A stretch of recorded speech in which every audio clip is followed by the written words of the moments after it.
بسم اللہ الرحمن الرحیم۔ السلام علیکم گائز، کیسے ہیں آپ سب لوگ؟ امید کرتی ہوں کہ آپ سب لوگ خیریت سے ہوں گے۔ آج جو میں آپ کے لیے ویڈیو لے کر آئی ہوں وہ بہت زبردست ہے، اس لیے ویڈیو کو لاسٹ تک دیکھیے گا اور ہمارے چینل کو سبسکرائب بھی کیجیے گا تاکہ ہماری ہر آنے والی نئی ویڈیو آپ تک ضرور پہنچے۔ ہم اپنا ٹائم ویسٹ نہ کرتے ہوئے چلتے ہیں اپنی ویڈیو کی جانب۔ آدھی رات کو اچانک میری آنکھ کھلی۔ میں یہ دیکھ کر حیران رہ گئی کہ میرے شوہر بستر پر موجود نہیں تھے۔ پہلے تو مجھے لگا شاید واش روم گئے ہوں گے، مگر جب 10-15 منٹ گزرے وہ باہر نہ آئے تو میں اٹھی اور ادھر ادھر دیکھنے لگی۔ احمد کو کہیں نہ پایا۔ میں تیزی سے باہر کی جانب گئی۔ ابھی میں نے حویلی کے صحن میں قدم رکھا ہی تھا کہ گھر کے بیرونی دروازے سے احمد آتا ہوا نظر آیا۔ رات کے اس پہر انہیں باہر سے آتا دیکھ کر مجھے بے حد تعجب ہوا۔ میں بولی، اس وقت آپ کہاں چلے گئے تھے؟ تب احمد بولے، کہیں نہیں، بس ذرا گھبراہٹ ہو رہی تھی تو سوچا باہر جا کر ہوا لگوا لوں۔ ان کی بات پر مجھے یقین آ گیا کیونکہ ابھی شادی کو بمشکل 1 ہفتہ ہی ہوا تھا، سو شک کرنے کی وجہ نہیں بنتی تھی۔ اگلی رات پھر اچانک آنکھ کھلی تو حسب معمول احمد اپنے کمرے میں موجود نہیں تھے۔ میں جلدی سے صحن کے گیٹ کی جانب بڑھی۔ ابھی مجھے گیٹ سے قدم باہر نکالے چند منٹ ہی ہوئے تھے کہ سامنے سے احمد جاتا ہوا نظر آ گیا۔ وہ حویلی کے پچھلے حصے کی جانب مڑ رہا تھا۔ رات بہت خاموش تھی، ہر طرف خوب اندھیرا تھا، اس لیے ڈر کے مارے میں واپس آ گئی۔ اگلے دن میں نے گھر کی ملازمہ سے پوچھا کہ گھر کے پچھلے حصے میں کون رہتا ہے۔ میری بات سن کر ملازمہ نے حیرت سے منہ پر ہاتھ رکھ لیا اور بولی، بی بی جان، آج تو آپ نے یہ بات کر لی ہے مگر دوبارہ مت کیجیے گا۔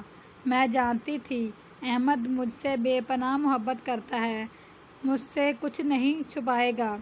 رات کو احمد کے آتے ہی میں نے احمد سے پوچھا، کل میں نے آپ کو حویلی کی جانب جاتے ہوئے دیکھا تھا، آپ وہاں کیوں گئے تھے؟ میری یہ بات کرنے کی دیر تھی کہ احمد میرے منہ پر زوردار تھپڑ پڑا۔ بولے، آج تم نے یہ ہمت کر لی ہے، مگر آئندہ تم نے اس طرف جانے کی ہمت بھی کی تو وہ دن تمہاری زندگی کا آخری دن ہوگا۔ میں سوچ بھی نہیں سکتی تھی کہ مجھ سے بے پناہ محبت کرنے والا شخص اس قدر غیر مہذب اور جاہلانہ ہو سکتا ہے۔ میں ان کے اس رویے پر چپ ہو گئی، مگر میں نے دل میں ایک فیصلہ کر لیا تھا جسے ہر حال میں پایہ تکمیل کو پہنچانا تھا۔ وہ رات خاموشی سے گزر گئی۔ مجھے اگلی شام کا انتظار تھا۔ آدھی رات کو اچانک آنکھ کھلی تو احمد کمرے سے باہر نکل رہا تھا۔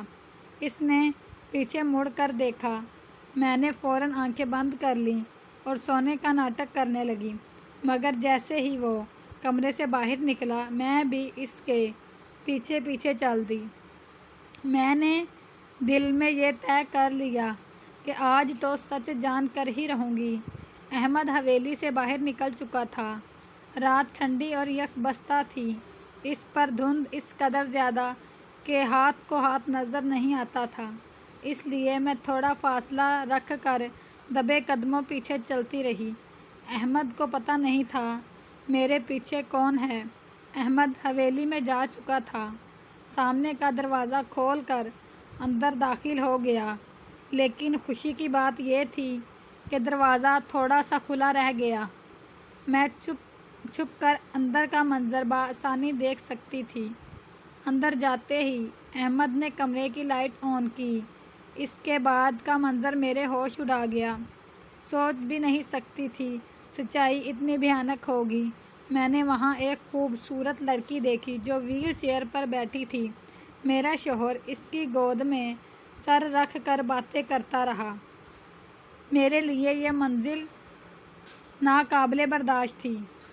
آنکھوں میں آنسو، سوچ بھی نہیں سکتی تھی کہ میرا شوہر میرے ہوتے ہوئے اس طرح کی سرگرمیوں میں ملوث ہوگا۔ میرے اوپر جیسے قیامت برپا ہو گئی۔ میں یہ کیسے برداشت کر سکتی تھی کہ میرا شوہر آدھی رات کو اٹھ کر کسی غیر لڑکی کی قربت میں جا بیٹھے۔ میں تیزی سے وہاں سے مڑی اور کمرے میں جاتے ہی سامان نکال کر ٹرنک میں ڈالنے لگی۔ میں فیصلہ کر چکی تھی کہ مجھے اس شخص کے ساتھ نہیں رہنا۔ میرے آنسو اور میرے ہاتھوں کی کپ کپاہٹ میرا ساتھ نہیں دے رہی تھی۔ ابھی میں نے کچھ کپڑے نکالے ہی تھے کہ اچانک احمد کمرے میں داخل ہوا۔ مجھے اس قدر طیش میں دیکھ کر حیران ہوا اور بولا، یہ تم اس وقت کیا کر رہی ہو؟ کہاں جا رہی ہو؟ اس کے الفاظ میرے کانوں میں زہر بن کر گھل رہے تھے۔ میں فوراً اس کی جانب بڑھی، چیختے ہوئے بولی، میں تمہارے ساتھ ایک سیکنڈ کے لیے بھی نہیں رہ سکتی۔ تم ایک بے وفا شخص ہو۔ میں تمہیں کبھی معاف نہیں کروں گی۔ اپنی بیوی کے ہوتے ہوئے تم دوسری عورتوں کی گود میں سر رکھ کر روتے ہو۔ میرے یہ کہنے کی دیر تھی کہ ایک سناٹے دار تھپڑ اس نے میرے منہ پر دے مارا۔ تھپڑ مار کر بھی احمد کا جنون کم نہ ہوا۔ بولا، تمہیں شرم نہیں آتی اس قسم کی بات کرتے ہوئے؟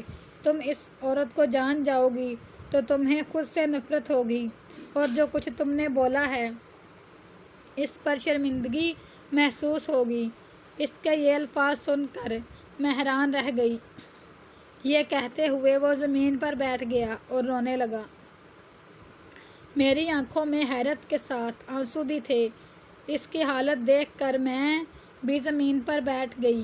میں نے اس کے ہاتھوں کو تھام لیا اور پوچھا۔ تب وہ ٹھنڈی آنکھ لے کر بولے، یہ ان دنوں کی بات ہے جب میں پڑھائی مکمل کرنے کے بعد پہلی بار لندن سے واپس آیا تھا۔ میں نے جیسے ہی گھر میں قدم رکھا، میری نظر 5 چہچہاتی لڑکیوں پر پڑی۔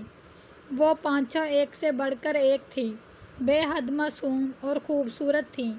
میں نے اماں سے ان کے بارے میں پوچھا تو انہوں نے بتایا کہ بیٹا یہ حلیمہ کی بیٹیاں ہیں، تمہاری بہنیں ہیں۔ مگر اماں کی یہ بات سن کر میرے دل میں کئی شیطانی خیالات امڑ آئے۔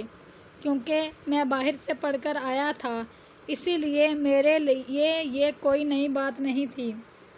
مجھے تو دل لگانے کا اچھا بہانہ مل گیا۔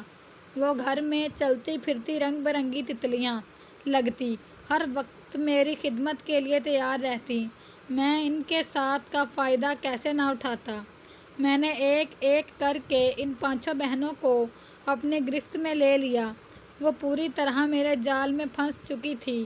میں نے باری باری 5 کے ساتھ اپنی شیطانی خواہشات کو پورا کیا۔ میں ہر ایک سے مختلف وقت میں ملتا تھا تاکہ کسی کو شک نہ ہو۔ ان میں سے سب سے چھوٹی 14 سال کی تھی، جو مجھے بے حد پیاری لگتی تھی۔ حلیمہ بوا تو یہی سمجھتی کہ میں ان کے لیے بھائیوں کی طرح ہوں، مگر میری زندگی لطف اور سرور سے بھر چکی تھی۔ لیکن میرا برا وقت اس وقت شروع ہوا جب ایک رات ان کی سب سے چھوٹی بیٹی میرے کمرے میں آئی اور بولی، صاحب جی میں ماں بننے والی ہوں۔ اس کی بات سن کر میں ہکا بکا رہ گیا۔ میں نے کہا، یہ تم کیا کہہ رہی ہو؟ تب وہ میرے پاؤں میں گر گئی اور بولی، صاحب جی سچ کہہ رہی ہوں، میں آپ کے بچے کی ماں بننے والی ہوں۔ میں نے اسے پرے دھکیلا اور کہا، یہ کیا بکواس کر رہی ہو؟ پتہ نہیں کس کا گند تم مجھ پر تھوک رہی ہو۔ وہ میرے سامنے روتی رہی، ہاتھ جوڑ کر کہتی، خدا کے لیے صاحب جی اسے قبول کر لیں ورنہ میں کہیں کی نہیں رہوں گی۔ آپ جانتے ہیں یہ آپ کا ہی بچہ ہے۔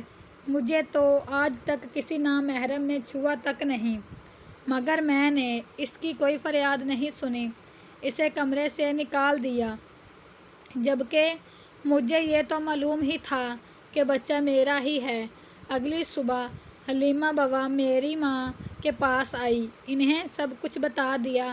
وہ بھی بہت روئی گڑ گڑائی، مگر ماں نے اسے بہت زیادہ بے عزت کیا اور کہا، تمہیں شرم نہیں آتی؟ مالکوں کے بیٹے پر اس طرح کا گھٹیا الزام لگاتے ہوئے۔ یہ سب تم غریبوں کی چالیں ہوتی ہیں۔ میرے بیٹے کا معیار اتنا گرا ہوا نہیں کہ وہ ایک نوکرانی کے ساتھ ایسے تعلقات قائم کرے۔ میری ماں نے حلیمہ بوا کو دھکا دے کر گھر سے نکال دیا۔ اسی شام ہمیں معلوم ہوا کہ ان کی چھوٹی بیٹی نے خودکشی کر لی ہے۔ پھر حلیمہ بوا باقی بیٹیوں کو لے کر یہاں سے کہیں دور چلی گئی اور دوبارہ کبھی واپس نہیں آئی۔ اس کے بعد پھر سے زندگی ایک نئے سرے سے شروع ہوئی۔ سب کچھ اپنے معمول کے مطابق چل رہا تھا۔ میری بہن ایمن جو کہ کالج جاتی تھی، ایک دن اس نے مجھے فون پر بتایا کہ بھائی مجھے پریکٹیکل کا کوئی کام ہے، اس لیے مجھے آنے میں دیر ہو جائے گی، آپ مجھے 4 بجے لینے آ جانا۔ اس روز ہمارا ڈرائیور بھی نہیں تھا، سو اسے لینے مجھے ہی جانا تھا، مگر اللہ کی کرنی ایسی اس دن میں اپنے دوستوں کے ساتھ گھومنے باہر چلا گیا۔ مجھے باہر گئے ہوئے رات کے 11 بج گئے۔ اچانک مجھے میری ماں کا فون آیا۔ انہوں نے بتایا کہ ایمن ابھی تک گھر واپس نہیں آئی، اس کا فون بھی بند جا رہا ہے۔ اسی وقت مجھے خیال آیا کہ ایمن نے تو مجھے کہا تھا کہ میں 4 بجے لینے آ جاؤں۔ میں جانتا تھا میری بہن بہت ڈرپوک ہے، اکیلے ایک قدم بھی نہیں اٹھا سکتی۔ میں تیزی سے وہاں سے اٹھا اور اس کے کالج جا پہنچا، مگر وہاں پر کوئی موجود نہیں تھا۔ کالج کا گیٹ کھلا ہوا تھا۔ میں جلدی سے کالج کے اندر گیا اور پاگلوں کی طرح اپنی بہن کو ڈھونڈنے لگا۔ ذہن میں عجیب قسم کا وہم اٹھ رہے تھے۔ سارے کمرے باہر سے بند تھے۔ جیسے ہی میں گیٹ کی طرف بڑھنے لگا، میری نظر کالج کے واش رومز پر پڑی، جن میں سے کچھ کے دروازے کھلے ہوئے تھے اور کچھ کے بند تھے۔ جیسے ہی میں نے پہلے واش روم کا دروازہ کھولا تو میرے سامنے کا منظر میرے لیے انتہائی وحشت ناک تھا۔ میں نے اپنی بہن کو ایسی حالت میں دیکھا، شاید کوئی بھی بھائی اسے لفظوں میں بیان نہیں کر سکتا۔ مجھے لگا جیسے پورے کالج کی عمارت میرے اوپر آن گری ہو۔ میں نے جلدی سے اپنے گلے میں لپٹی شال کو اتارا اور نیم مردہ بہن کے وجود کو اس میں لپیٹ کر اٹھایا اور گاڑی میں لٹا دیا۔ وہ پہلی بار تھا جب میرے ہاتھ خوف سے کپکپا رہے تھے۔ میری بہن کالج کی کامیاب ترین طالبہ تھی، جس کی ذہانت کی ہر کوئی مثال دیتا تھا۔ آج اس کی زندگی تباہ و برباد ہو گئی تھی۔ اس کی حالت دیکھ کر کوئی بھی بآسانی بتا سکتا تھا کہ اس کے ساتھ کون سا ظلم ہوا ہے، مگر میں اسے پوری دنیا سے چھپانا چاہتا تھا۔ میں نہیں چاہتا تھا اب کوئی میری بہن پر گندی نظر ڈالے۔ اس نے ہلکی سی آنکھیں کھولی تو میں نے اسے اپنے سینے سے لگا لیا۔ میری آنکھوں سے آنسو لڑیوں کی صورت میں بہتے جا رہے تھے۔ ساتھ ہی وہ اتنا بولی، بھیا آپ کہاں چلے گئے تھے؟ میں نے آپ کا اتنا انتظار کیا، آپ کہاں رہ گئے تھے؟ بس وہ اتنا ہی کہہ پائی تھی اور پھر وہ خاموش ہو گئی۔ ڈاکٹر نے ٹیسٹ کرنے کے بعد جو رپورٹ لکھ کر دی تھی، میری آنکھیں پھٹی کی پھٹی رہ گئی۔ میری بہن کے ساتھ اجتماعی زیادتی کی گئی تھی۔ تفتیش کرنے پر معلوم ہوا کہ چوکیدار اور اس کے 4 ساتھیوں نے مل کر میری بہن کو اپنی درندگی کا نشانہ بنایا۔ یہ ایک ایسا راز تھا جو ہم نے کسی پر عیاں نہیں ہونے دیا، لیکن اس دن کے بعد سے مجھے اپنے وجود سے نفرت ہو گئی، کیونکہ یہ میں تھا جس نے ایمن کو اس مقام تک پہنچایا۔ پورے خاندان میں ہم نے یہی مشہور کیا کہ ایمن مر گئی ہے۔ ہم نے اس کا نماز جنازہ بھی پڑھا دیا۔ کوئی ایمن کے بارے میں کچھ نہیں جانتا، جبکہ سچ تو یہ ہے کہ ایمن جیتے جی مر چکی تھی۔ ڈاکٹر نے اس پر ایک جان لیوا انکشاف کیا کہ میری بہن کبھی چل نہیں سکے گی۔ وہ 1 مہینہ ہسپتال میں رہی۔ 1 مہینے میں میں نے اپنے والدین کو بھی کھو دیا۔ میری بہن بھی دوبارہ زندگی کی طرف لوٹ کر نہیں آئی۔ اس وقت مجھے حلیمہ بوا کا خیال آتا۔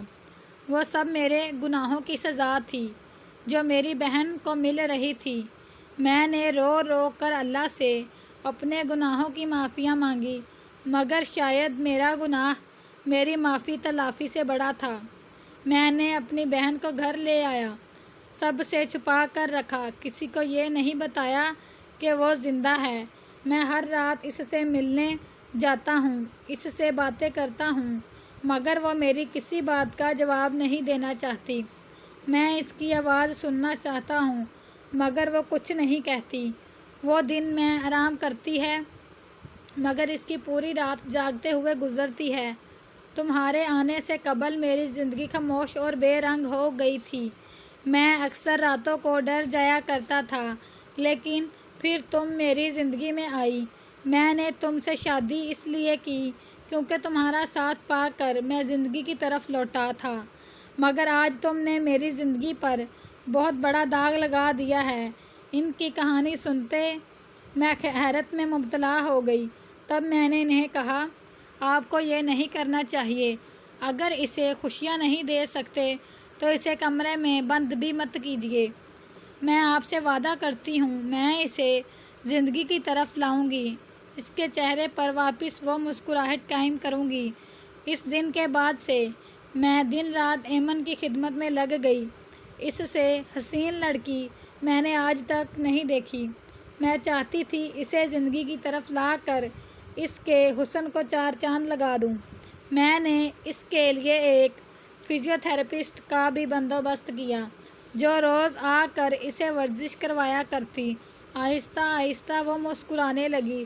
جس دن وہ پہلی بار مسکرائی وہ دن میرے اور احمد کے لیے بہت خاص تھا۔ اس کے بعد ہم نے اپنی کوششیں دگنی کر دیں۔ آخر کار نہ صرف وہ اپنے پیروں پر چلنے لگی بلکہ نارمل طریقے سے باتیں بھی کرنے لگی۔ احمد اور میری زندگی میں اب وہ ایک اہم حصہ بن چکی تھی۔ خاندان والوں نے بہت کچھ کہا، لیکن ہم نے ان کی پرواہ نہیں کی۔ ایمن کی ایک اچھے گھرانے میں شادی کروائی، مگر افسوس کی بات یہ تھی کہ وہ کبھی ماں نہیں بن سکی۔ اس بات کا اسے بہت دکھ تھا، مگر اللہ نے میری گود میں بیٹے جیسی نعمت ڈال دی۔ میں بہت زیادہ خوش تھی، لیکن احمد نے وہ بیٹا ایمن کو دے دیا۔